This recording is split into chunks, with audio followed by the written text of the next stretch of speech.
I always thought a low-fat diet was the way to go. Saturated fat was always the enemy because it raises your cholesterol. And then there was a big war on this, good old salt, because it raises your blood pressure. But now it seems something that's been innocently lurking in our cupboards for centuries is the new public enemy #1. It's sugar. And you know what? I don't really know why, so I'm going to go and find out. I'm Fiona Phillips, and like most of us, I love my sweet treats. But I want to discover the latest science about what sugar is really doing to us. This is part of the brain that reacts when you have sugary foods and sugary drinks. And why you might be eating far more than you think. Oh, that is a lot of sugar. I'll be uncovering how you can spot the sugar in foods you'd think were sugar-free. Nearly 9.5 teaspoons. 20 teaspoons!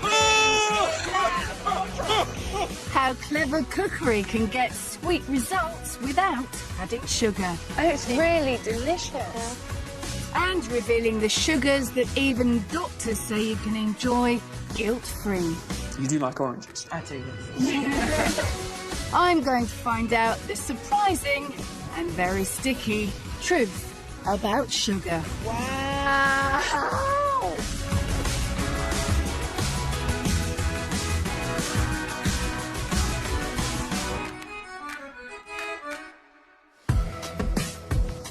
We Brits love our sugar. It's one of life's great pleasures. And we're getting through over 1 million tonnes a year. That's 15 teaspoons each a day. There's no getting away from it. That's more than we should be eating.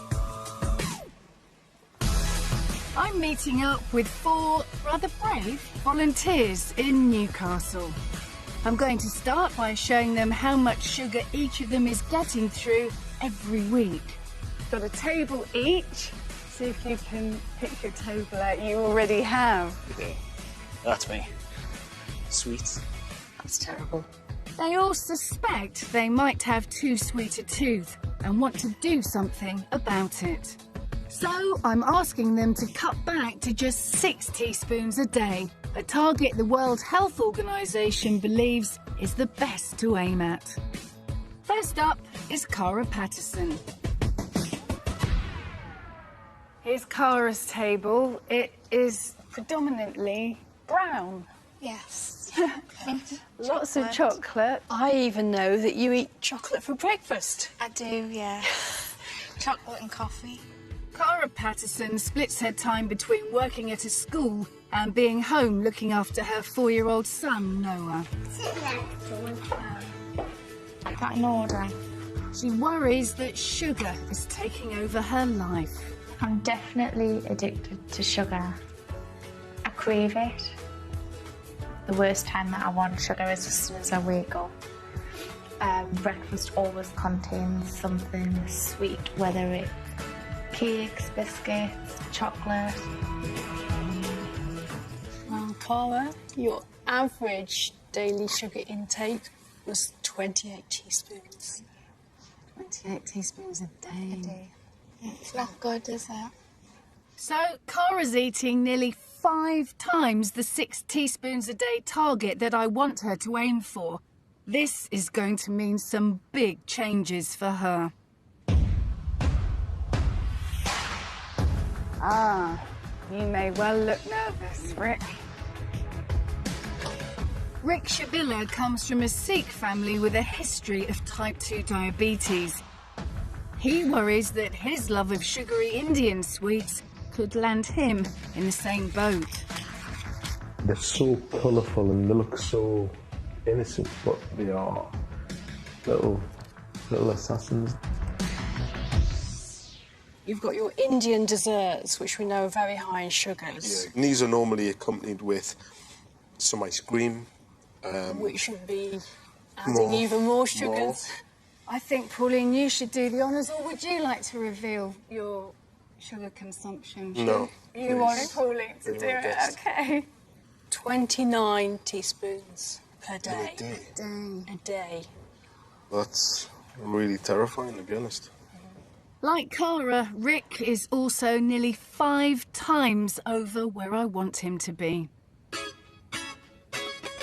Audrey Cannon feels her weight is getting out of control. Life on the road as an acquisitions manager has led to a diet of processed food and sugary snacks. I'll be going to meetings and things and coming out to meetings and jumping straight in the car. It's just as easy for me to eat in the car as it is to stop up and have something because I just want to get home sometimes. You're having quite a few supermarket ready meals. We've got a chili beef here. That contains 5 teaspoons of sugar in half the pack, which is a portion. I wouldn't even think to look at the sugar content. I would maybe look at the calories or the fat, but I've never ever thought of looking at sugar. Your average daily intake was 23 teaspoons. Oh dear. So, to be on target, Audrey's going to have to cut pretty well 3/4 of the sugar from her diet. Simon Gallagher loves his fizzy pop. That's so cold. But at 26 stone, he's becoming increasingly worried about his health. On a normal day, I'd have 3 or 4 cans of fizzy drink. If I'm at home, it can be pretty much any amount until I feel like sick, basically, or until I haven't got any left. Simon, you're smiling now. Yeah, out of nerves. The problem is that you have a huge amount of sugar. As it stands, you're having a whopping 39 teaspoons of sugar every day. That's a lot. Just to reiterate, this is 57 kilos per year, or 14,000 teaspoons of sugar that you're putting into your body. Simon is 6.5 times over and will have to make the biggest changes of all. Although current guidelines suggest we should aim at less than 12 teaspoons of sugar a day, the World Health Organization thinks if we can reduce this to 6, it would have even bigger health benefits. It's going to be a tough target for my volunteers, but I'm hoping the more I can learn about sugar, the more I can help them cut back.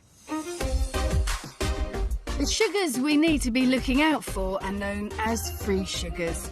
These include the sugars found in honey, syrups, and fruit juices. But the main culprit is refined sugar we add to food. But what does refining sugar actually involve? And why does it make it a potential health problem? Biologist Dr. Marty Jobson is going to help me find out.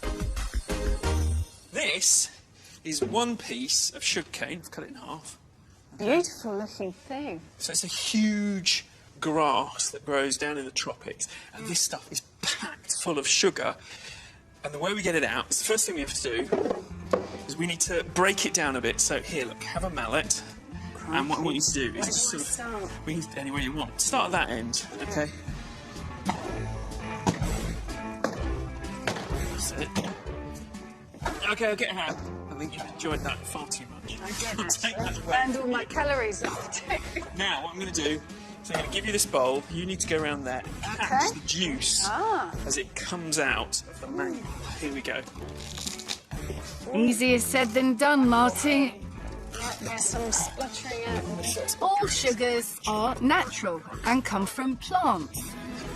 You're all right there. Yeah, this is, Sugar cane and sugar beet are used in sugar production as they have particularly high concentrations.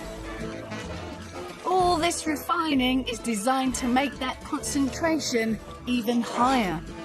I'm safely delivered of some sugary juice down here. okay.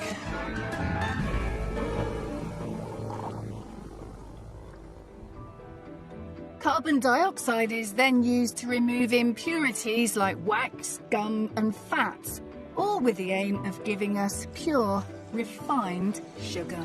That's it. And now, we just have to boil it down. So what we have now is a thick syrup. We leave that to cool and the sugar will start to crystallise out. And what you'll end up with is this, which is what I made earlier, which is Refined sugar. refined sugar. There's a lot of treacle there as well, Yeah. but that is incredibly sweet.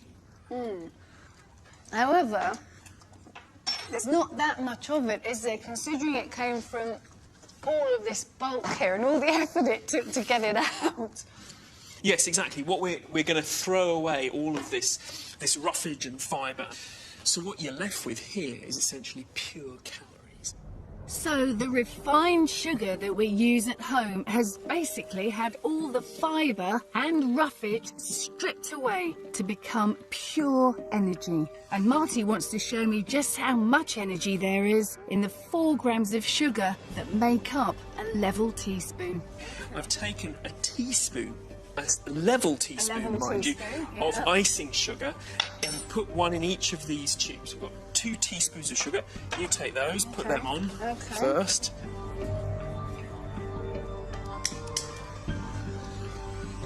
And what we're going to do is blow down these tubes. Blow, mind you.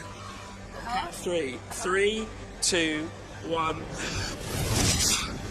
Wow! So all that energy in one level teaspoon of sugar. Exactly. That's the energy you get if you eat it as well. It's the same amount of energy. The flames may look impressive, but this energy is the real danger of sugar. If you don't burn it off, it can make you fat very quickly. But I had no idea just how quickly. Imagine, say, you're drinking 3 cups of tea a day. Okay, you put 2 teaspoons of sugar in every cup, 365 days. Now imagine you're also not burning off that. How much of my lovely fat substitute would you end up in your artificial belly if all of your sugar that you put into your tea was turned into fat and it wasn't burnt off? 6 teaspoons a day for a whole year, and I didn't burn it off. Correct. How many of these? One of those, do you reckon? One of those? Let's try one. Okay, let's do one. Sugar is one of the cheapest forms of calories. It's not just bad for your teeth. If you have too much, your liver will end up turning it into fatty acids that your body will store as fat. It feels really uncomfortable. So this is the second of my bottles. Okay. More? I don't want more, but it's... There is more, I'm afraid. Oh my goodness. Here we go. We're getting there, we're getting there. So what you've got there is 4.5 kilos of fat. That's over half a stone. I know, I can feel it. And all because of your 6 teaspoons of sugar that you were having every day for a whole year that were excess to what you need. Having a sweet tooth like that can lead to weight problems which could be seriously dangerous. If just a few excess calories from sugar can cause issues over time, what have high sugar diets done to my 4 volunteers? At Newcastle University, Professor Mike Trennell is going to find out. One of the problems with sugar is it allows you to take large amounts of calories on very quickly, which can make you obese. Mike uses high-tech equipment to measure the body fat percentage of my 4 volunteers. So at the moment, 51% of your body is fat. Really? Wow. That's a lot. It's half of my body weight. All 4 have levels that are higher than they should be, and it's this body fat that can lead to health problems. Gaining weight can link to heart disease, diabetes, and other long-term conditions. further tests show that my volunteers are already in danger. The background of high sugar, high body fat is going to place more and more stress on your liver, on your muscles, but mainly on the pancreas. And over time, if you don't do something, you'll be having to take insulin through an injection, which is what happens with people when they have type 2 diabetes for a long period of time. And for Simon, excess fat has led to signs of a potentially fatal disease.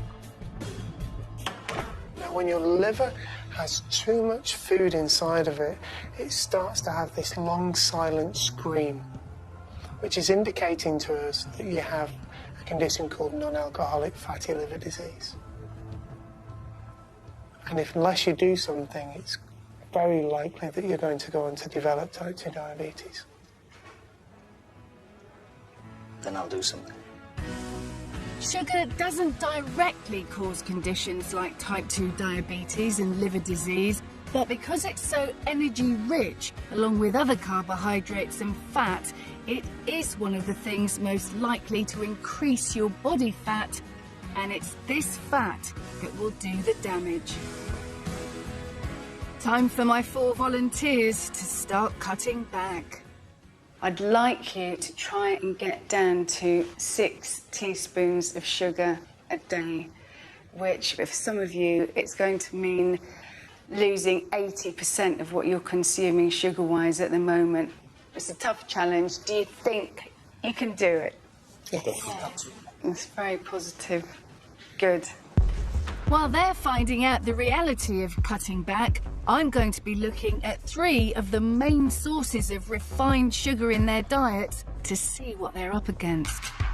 Sweet treats. For most of us, these are the biggest challenge. I want to uncover the science behind why we crave them. Savoury foods. Why is the food industry putting sugar in products that we'd assume were completely sugar-free? And what is it that fizzy drinks do to our appetite that means some scientists say they're the biggest problem of all? I can't think about anybody but sugar. Sugar, I can't think about anybody but you. We eat more biscuits than any other country in Europe, and sweet treats are where we Brits get most of our sugar from. I can't think about anybody else but you. Anybody else but you. So for our volunteers, these have to be the first things to go.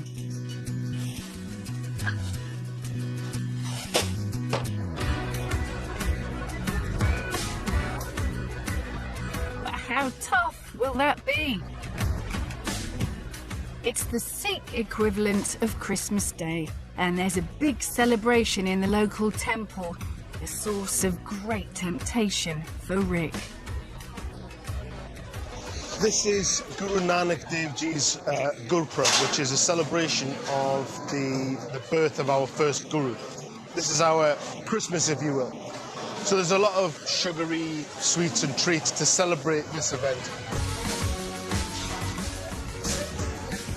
This is torture.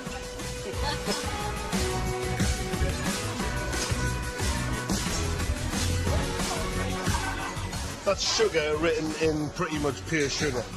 Deep fried and then dipped in syrup. It doesn't get any better, but it also doesn't get any more cruel than that.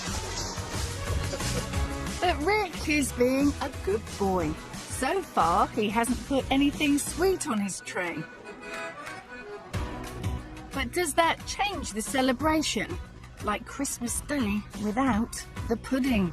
It is actually quite it's quite a big deal. It's really quite challenging. The guy's teasing me doesn't help.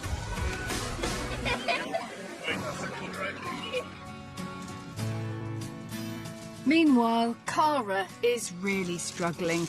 Her husband Rob is refusing to dump the sweet treats. Right, I'm just gonna shove all my stuff over there so that you've got your stuff and I've got the stuff with less sugar in.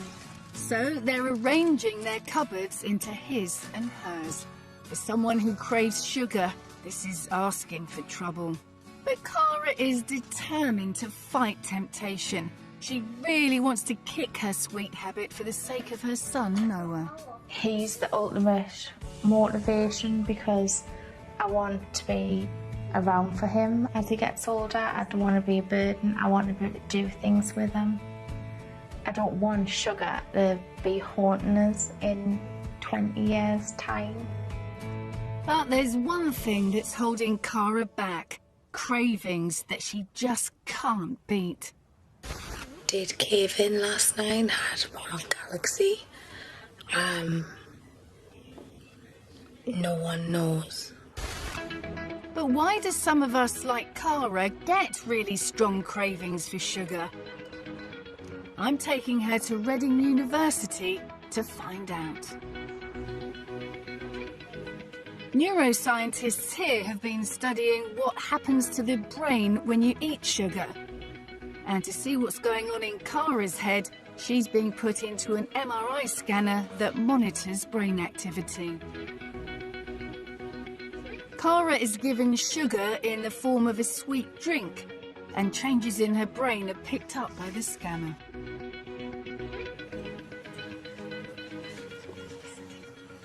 Okay, so Cara, this is an image of your brain that we just took when you were in the scanner. This is a structural image, and on this we can see parts of the brain that we know to be involved in the reward system. So for example, here we have the striatum, and this is a part of the brain that reacts when you have very pleasant experiences, like when you eat things that you really like sugary foods and sugary drinks. And so if we look at this image over here, this time you can see the actual activity in this part. So that is the reward centre, and that's the brain saying, this is really, really nice, wouldn't mind some more of that. So Cara can happily keep feeding herself sweet things, and the brain will make her feel better. Mm-hmm. What do you think, seeing this?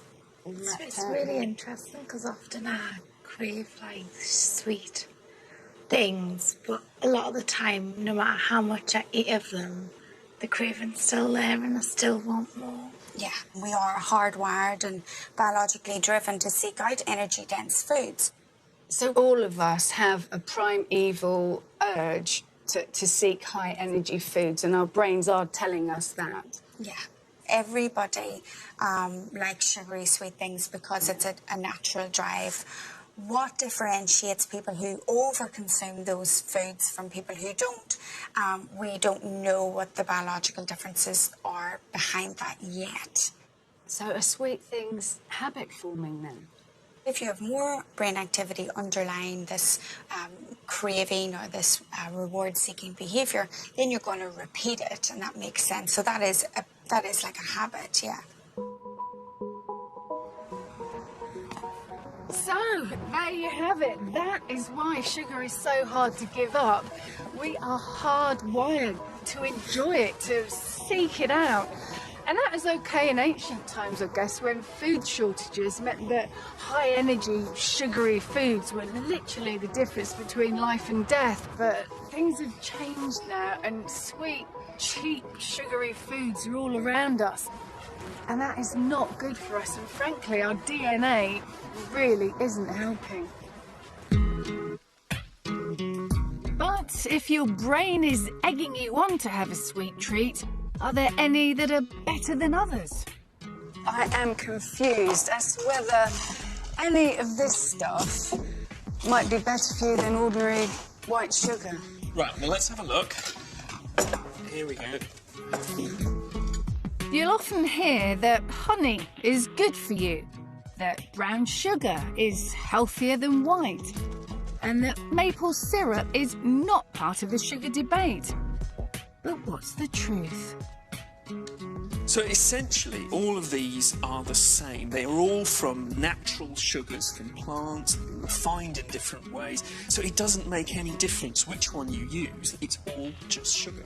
I did not know that. I thought that if I put a teaspoon of honey in my tea, it would be much better for me than a teaspoon of white sugar. Brown sugar simply has a bit of molasses in it and has roughly the same calories as white refined sugar. And a level teaspoon of honey in your tea will actually have more calories than a level teaspoon of sugar because it has more nutrients and is denser. So there's no getting away from it. None of these forms of sugar are particularly good for you. But there is some better news. One of the surprising truths about sugar is that if you do want a sweet treat, scientists say that fruit is the answer. That's because the naturally occurring sugar fruit contains comes with so much goodness, like vitamins, minerals and fibre, that it doesn't count towards your recommended daily allowance. But sugar in supermarkets isn't just limited to sweet treats, it's actually in quite a few savoury products as well, and often with a lot more sugar than you'd think. I've got a bowl of pad thai noodles here. It's a savoury dish, obviously, so what do you reckon, sugar-wise? Not that much, I think. If you'd like to spoon in, what you think?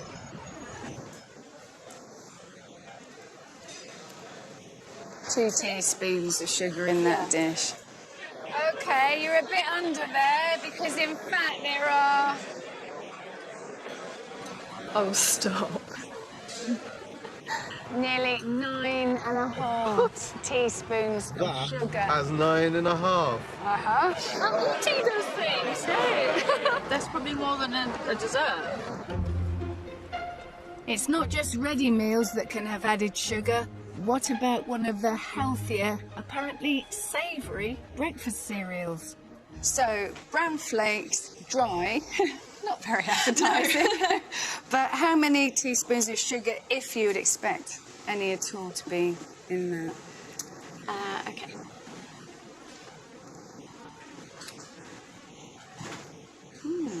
One teaspoon. Just the one. Yeah. Just the one, OK. Right, I can tell you that there are, in fact, 3 teaspoons. God. That's horrendous. Yeah. Because I have that because I think that's the healthier choice.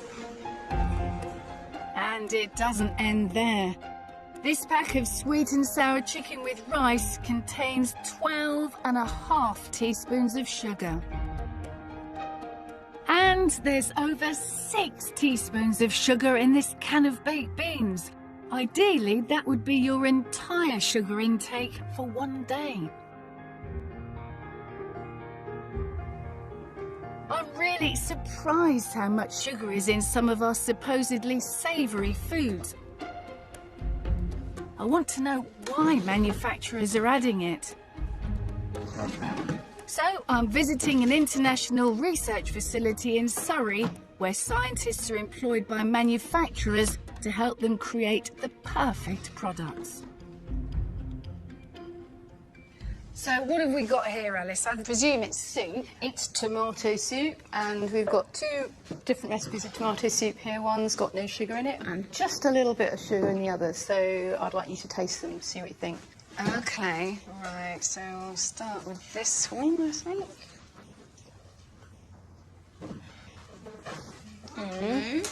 I'm not sure about...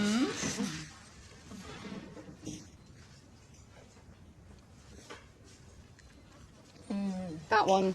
Okay. Yes, that was it.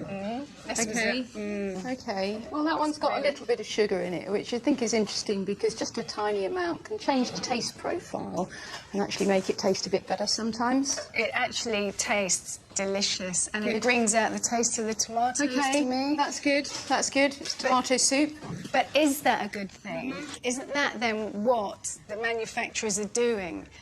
Making people like it with sugar in, and so they eat more, they buy more, but they're also getting bigger as well. Well, they do want to make things that people like at the end of the day.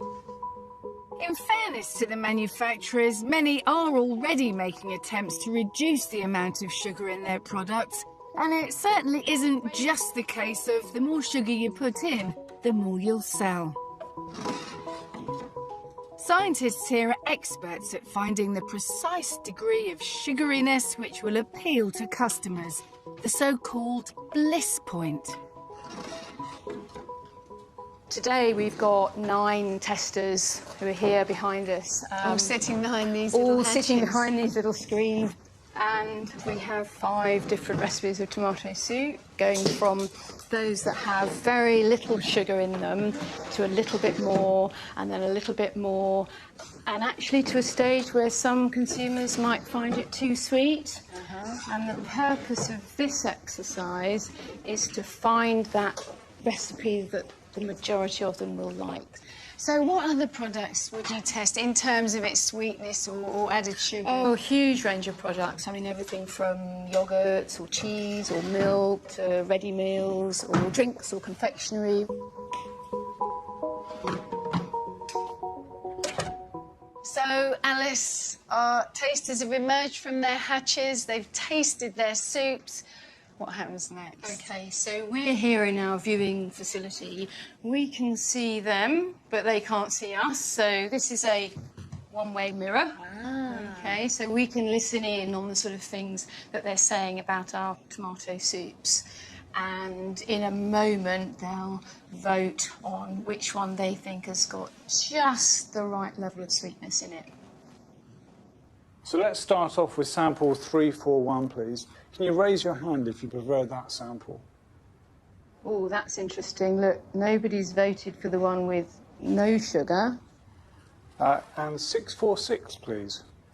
That's 1, 4 2, votes. 4. For the 3% sugar. sugar. That's the mid-range, isn't it? And finally, what about 763?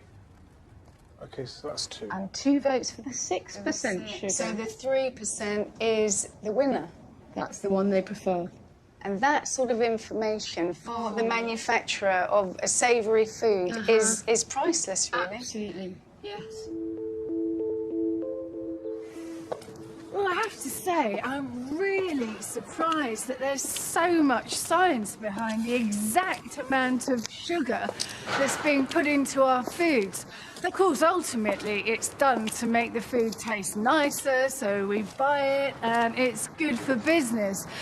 So the question we need to ask ourselves, really, is if manufacturers started taking sugar out of foods, would we still buy their products? All this sugar in savoury food is making life difficult for acquisitions manager Audrey Cannon.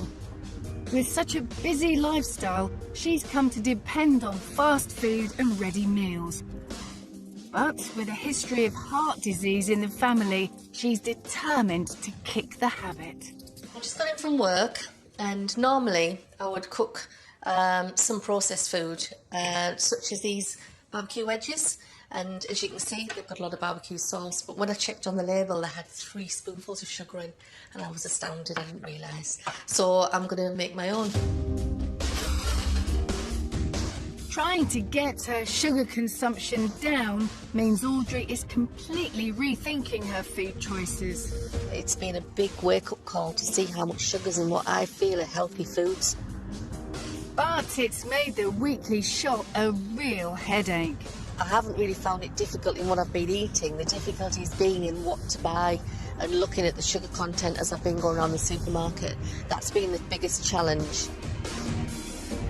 Audrey's not the only one to struggle with food labelling. I do too. So how can we know when a product is high in sugar? Right, there's a lot of shopping here. The traffic light system, which is the front of packet system, is great because you can see at a glance if something is red, amber or green for different nutrients. So take these sweet and sour chicken dishes. All of these are red for sugars on the front. High sugar value means that it's got over 22.5 grams in 100 grams of product. Traffic lights make it easy, but manufacturers aren't legally obliged to use them. Some don't, and some also choose to indicate the sugar content of a portion rather than per 100 grams. You take, for example, this pack of Crunchy Nut cornflakes. You do have some nutritional information on the front of the packet, but it's not colour-coded, so you can't see at a glance how much sugar's in that. With products like this, consumers have to examine the pack to find the information that some dietitians argue is the most useful. If you really wanted to know how much sugar was in this, you could turn to the back of the pack, and here we can see for sugars, it's 35 grams. So that's high sugar because it contains more than 22.5 grams per 100 grams. So it's a sugary cereal.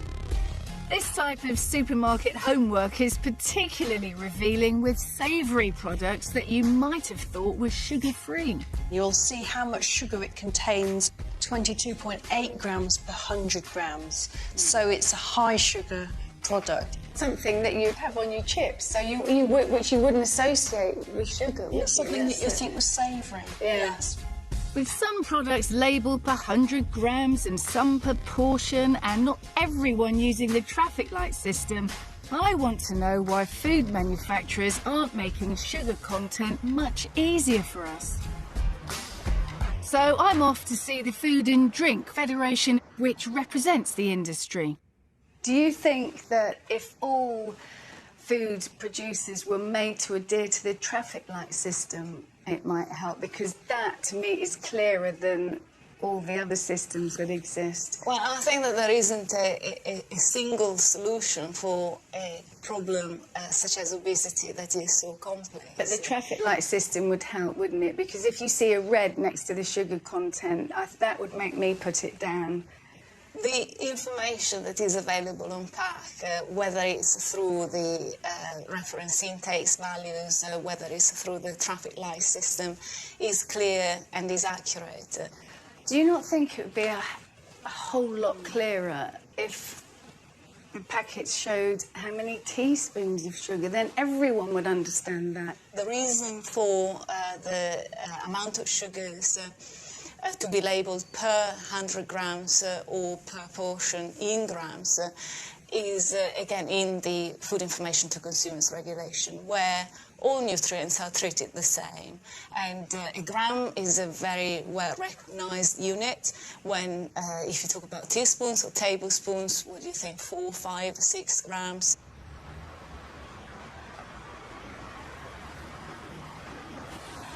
Wow. It very firmly seems as though all the regulation, all the information on the packets, most of which most of us can't make much sense of, is all there for a reason. It's to educate us, it's to make sure we make the right choices. But in the end, the responsibility is all left to us. And I don't think with the amount of sugar they're putting in some foodstuffs that is right. I really don't. I think that more onus should be taken by the manufacturers. Added sugar in processed food means the best way ready meal aficionado Audrey can get her sugar intake down to just 6 teaspoons a day is to cook everything from scratch. But after a day on the road, it's a daunting prospect. The time's about 6:30 and I've just gone in from work and I've now got to think about what I'm going to have for tea. So I'm feeling a bit sort of frustrated that I can't just come in and cook something easy, and I've got to prepare and think about it and have plenty of ingredients in the house when really all I want to do is come in, have my tea and sit and chill. But is there a way for Audrey to have the taste advantages of sugar and savoury food in a healthier way and without too much hard work? I've set nutritionist Christine Bailey this challenge. Audrey, you're partial to the odd ready meal, aren't you? So what tips have you got, first of all, about ready meals, supermarket ready meals, what to avoid? Well, as you know, a lot of them contain sugar, but particularly, I would say, the shop-bought sauces, things like, you know, the tomato ketchups, the sweet chilli sauce, baked beans, and sweet and sour sauce. The answer, it seems, is fruit. Remember, sugar in fruit doesn't count towards your daily allowance, so we're cooking a sweet and sour sauce using the natural sweetness of chunks of pineapple to replace refined sugar. And to give it more kick without the calories, just add spices. We're going to actually add, I've got here some chilli, some garlic. You're doing the ginger. I'm going to use some onion as well. And I'm also going to add just a little bit of Chinese five spice, which has that lovely sort of oriental flavour to it. Throw in some onion, pepper and soy sauce, and we have a low sugar sweet sauce, to which we could later add a bit of chicken or maybe prawns. That is delicious. You could use that as a ketchup alternative. Audrey, you and your busy life, I mean, this is simple, isn't it? It is, because I could just have this ready and then just cook the chicken when I get home. And Yeah. it's just boil some rice. It would be really easy. Well, you could bulk cook it, couldn't you? Yep. And put batches and freeze it, Yep. whip it out when you get home. Yep. For Audrey, it's problem solved. It's nice. Gosh, that tastes sweet as well. Mm. No wonder you're smiling. Can't wait to get home and have it. It's really delicious.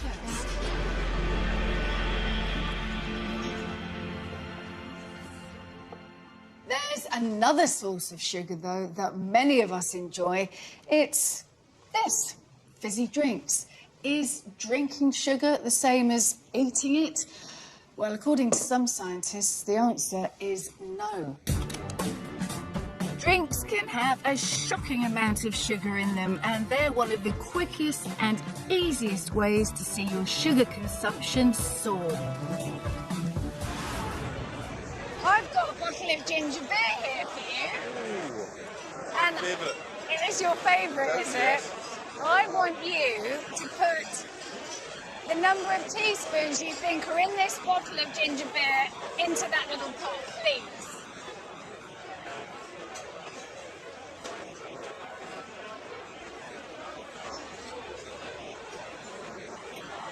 That's 8 teaspoons. 8. That is a lot. I know, but... But it's nowhere near, actually. You're kidding. I have that every week. It's no laughing matter. You're kidding. I'm not kidding. 20 teaspoons in that bottle. No, don't pass that on me, please. Fantastic. That's not fantastic. And that's not all. This 1.5 litre bottle of strawberry flavoured water contains 18 teaspoons of sugar. This 750 millilitre bottle of elderflower sparkling water, 13 teaspoons. And this ½ litre bottle of sports drink, 15 teaspoons of sugar. Most orange juice doesn't have any added sugar, but it still counts towards your daily allowance. When you juice a fruit, you're getting most of the sugar without much of the fibre or bulk. So a glass of juice can be packed with far more sugar than you might think. But how aware are we of this? I would like you to ladle into my little bowl there the number of teaspoons of sugar you think might be in this drink. All right, we'll definitely at least one. Okay. I want to say it's healthy because it's juice, but I know that there is sugar in juice.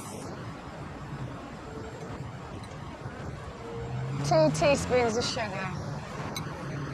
4.5, 5. Okay, 2. Well, I can tell you it is. No. I'm afraid so. Come on. Oh dear. Oh dear. There's about just over 8 teaspoons in there. Gosh, that's an awful lot. Unbelievable. Would you pick that up now, do you think? No chance. But when it comes to sugar, what's the difference between eating oranges and drinking orange juice? Well, it has a lot to do with the amount of sugar you can consume in a very short time. I'm back to meet Marty to find out more. Meggie, in front of you, you have 1 litre of orange juice, which is made from 12 oranges. And in front of you, Kanika, we have 12 oranges. And what we want you to do is we want you to, well, eat or drink what you've got in front of you as much as you can. It's not a race. We just want you to eat or drink until you feel you've had enough. Okay? So, are you ready? Yes. Yeah. Away you go. Okay. You do like oranges? I do, yes.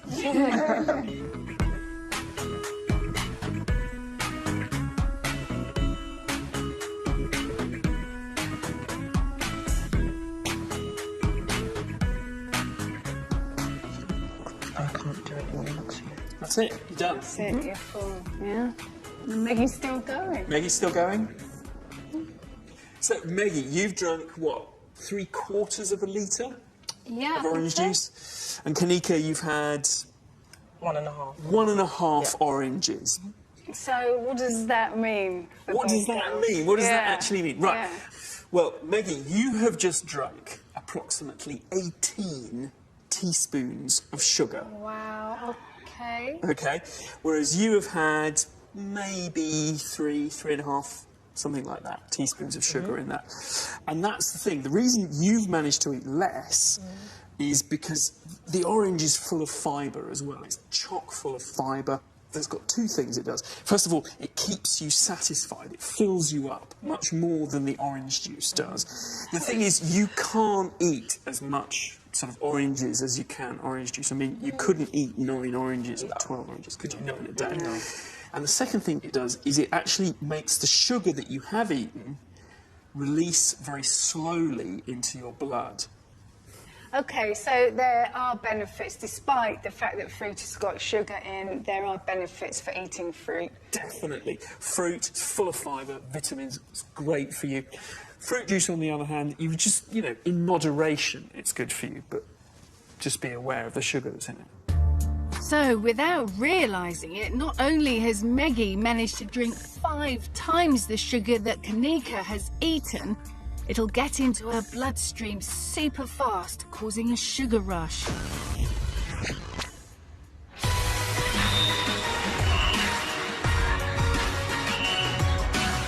The Copper Box Arena in London's Olympic Park. 2 netball teams are helping us with a fascinating experiment which gets to the very heart of the truth about sugary drinks, their effect on appetite. Some drinks can have as many calories in them as a meal, but will these liquid sugar calories fill you up like eating food well? Dr. Jason Gill from the University of Glasgow Medical School is going to help you find out. So what's the experiment about, Jason? Okay, the experiment today is all about sugar in drinks. We've got 2 netball teams here. We're going to give one of them a drink with sugar after the game, and we're going to give the other group a sugar-free version of the same drink. And then we're going to give them an all-you-can-eat buffet and see how much food they choose to eat at that. Okay, so then I would guess that the team that's given the drink with sugar in would therefore eat the less food? That's what you'd think. We're going to see whether that's actually the case. So do they eat fewer calories because they've already consumed some calories in the drink beforehand? Okay. So we've got the red ones for the red team and the blue ones for the blue team. And all I want you to do is take a bottle and drink all of it before you leave the court. So if you'd like to help yourself... Help yourself. What the red team doesn't know is that they're guzzling sugary blackcurrant squash, which is packed full of calories. The blue team, equally unknowing, are drinking no calories at all. But will the red team, consuming all those extra calories through drink, eat less than the team that has had 0?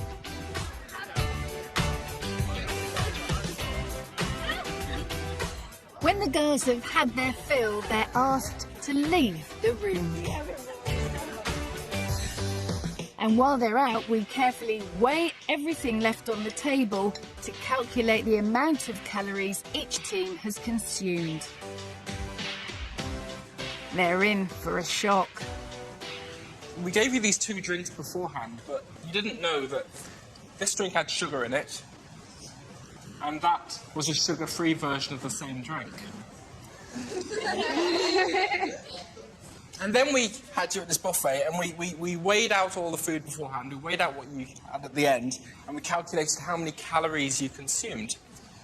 And this table consumed 1,000 calories in total more than this table.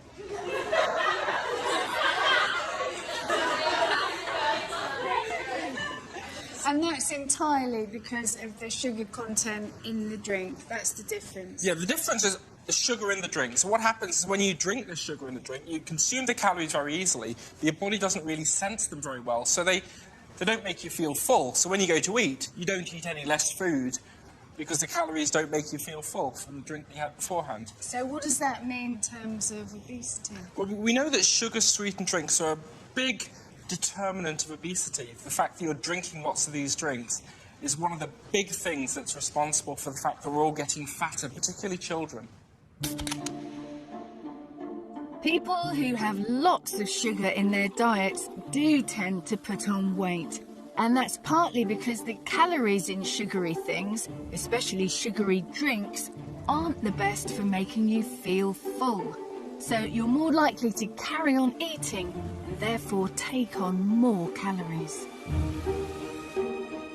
Simon used to down up to 7 cans of fizzy drink a day, and the calories in them have been a contributing factor to him developing fatty liver disease. He's been trying to go cold turkey and not drink any fizzy pop at all, but he appears to be having withdrawal symptoms. I have been a bit more tired than usual, but I expect that's probably more likely to do with the fact that I'm not wired permanently from sugar, which I was, clearly. I feel a little bit on edge at the minute. Twitchy, sort of. Yeah. My attention span isn't as good. And Simon isn't alone with his habit. Your average Brit gets through 50 litres of sugary drink in a year. So I'm back at Leatherhead Food Lab to see what that really means and whether there's an alternative. This is what 50 litres of water looks like. And this is the amount of sugar you have to add to make it as sweet as your average soft drink. Nearly 5.5 kilos. Crikey. Oh my goodness me. All that sugar.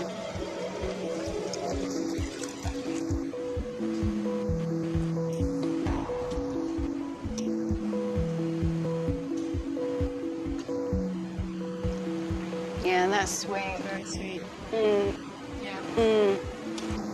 Feel it sticking to my teeth. Yeah, that is sweet. We're going to swap that tub of water for another one. Now, let's try an experiment. Okay, so we have the same amount of water here, and I'm going to put in 10 grams of this artificial sweetener, sucralose. So I'll chuck it in, we'll see what it tastes like. Chuck it in now.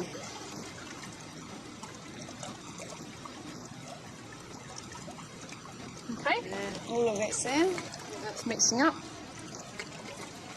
Right, Alice, it's time for us to taste this strange concoction Thank now. you. That's yours. Right. Gosh, that's definitely as sweet as the sugar one. Yeah. And yet, all that sugar that went into the other one, 5.4 kilos and 10 grams of your artificial sweetener. 10 grams of the sucralose, that's because it's 500 times sweeter than the sugar that we used. But the only thing that would make alarm bells ring with a lot of people is it is an artificial sweetener. Along with artificial sweeteners comes all sorts of stories of links to ill health. Well, it is a sweetener, but all of the sweeteners are rigorously tested and they're very tightly regulated. They are tested and tested and tested, and it takes years to develop a sweetener for use in food. So we have to be very, very sure that they are safe to use in food before we'd be allowed to use them. Artificial sweeteners undergo meticulous testing by scientists, which is then reviewed by the European Food Safety Authority before they can be used in food and drink. And leading scientific groups like Cancer Research UK say there's strong evidence that they are safe for humans. Although the debate rages on, the science seems to indicate that the 20,000 calories consumed by the average Brit in a year from sugary drinks are much more likely to cause you health issues than a tiny amount of replacement sweetener.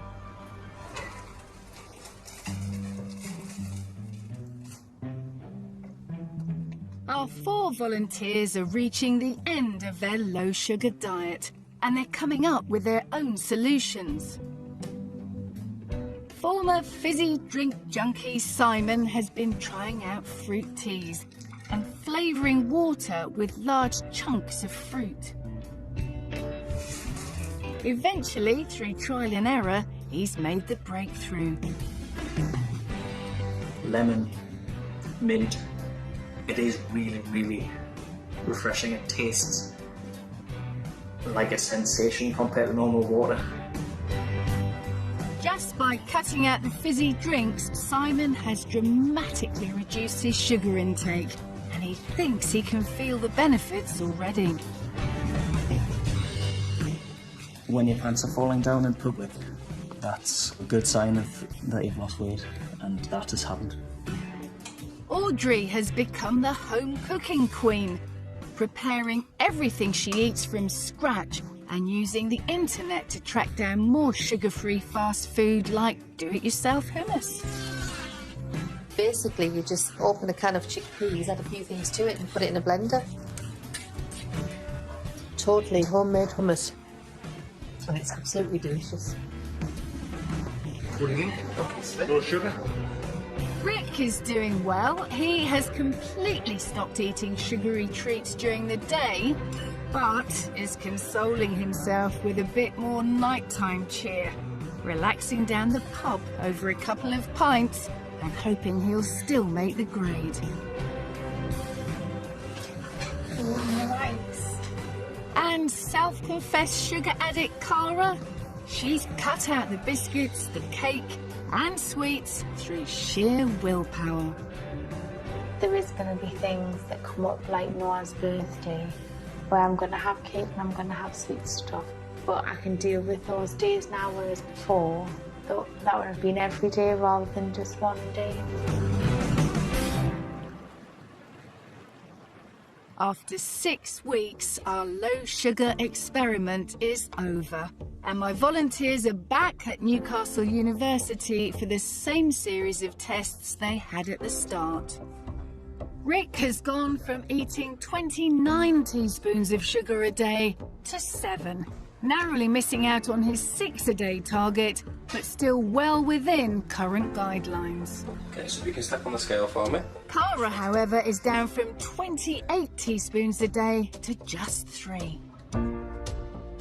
Audrey from 23 teaspoons to 1/4 of a teaspoon.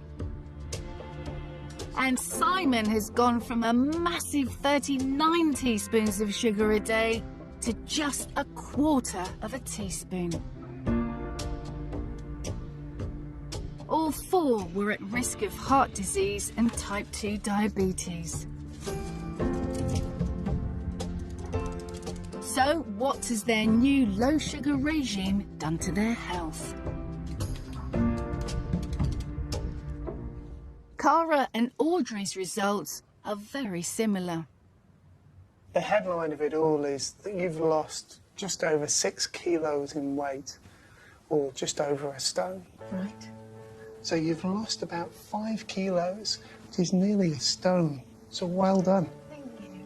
The changes that you've made to your diet by reducing sugar have substantially reduced your risks of conditions like heart disease and type 2 diabetes, as well as the wonderful things that it's done for your metabolism.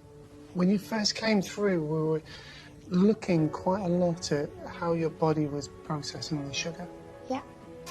And I'm pleased to be able to tell you that from the blood sugar results that we've taken, you've improved hugely, which is relieving a lot of the stress on your pancreas. So Cara and Audrey have dramatically improved their health by cutting back on sugar. Rick, however, despite not eating any Indian sweets, hasn't lost any weight at all. Rick, you have substantially reduced the amount of sugar you take in from 29 spoonfuls down to 7. But at that same time, you've increased your alcohol intake. And so any benefits that you would have had from reducing your sugar are taken away because you're taking in more alcohol. Got it, yeah. The volunteer Mike was most concerned about was Simon. He was showing signs of potentially fatal fatty liver disease. His challenge was the greatest of all. You've managed to lose just over 6 kilos, which is just over a stone. Well done. Good. Now, I'm pleased to tell you that the markers that we had for fatty liver disease have gone down by 40 to 70%. Good. Wow, That was the most... more than good. Yeah, that was the most concerning thing. And I couldn't be prouder of you. Well done. Thanks very much.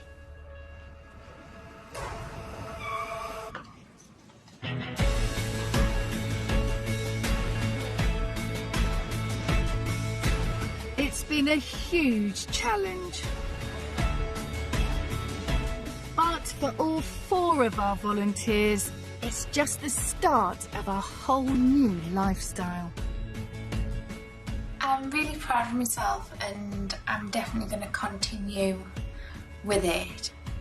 I feel now that I kind of sickened myself of sweet stuff. It seems bizarre, but it's like, is it worth risking my health for a bar of chocolate? Yes, you can socialise, you can be a Sikh, be Indian, be a Geordie, and cut out the sugar. You can, you just got to be a little bit more aware and not give in to the peer and social pressures that are there. Just something that I really need to do. Obviously, I have a long way to go, but because the first steps are the most difficult ones, I'm already moving that way, so I'll continue. If you were to come back and see me in a year's time, I would be half the man I am now. I've actually gone down 2 dress sizes. I don't mind going shopping and buying new clothes.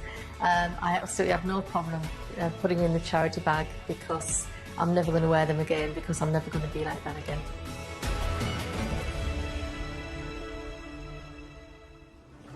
The truth about sugar is that it can pile on the pans frighteningly quickly, and all that extra weight can lead to a whole host of very serious health problems. It isn't the only culprit. Too much of most foods will make you fat, but I think sugar is the thing many of us tend to binge on. Your body craves it, and it often doesn't fill you up. While most things we know are okay in moderation, with sugar we really do seem hardwired for excess. So, sorry, but this time you really can't have your cake and eat it. Next time, the surprising truth about calories. We'll reveal why the numbers on the packets are often wrong, and how you can cut calories without cutting out your favourite treats. I want a little sugar in my bowl. So more food for thought with all of that as the Truth About series continues next week at the same time here on BBC One. I could stand some loving.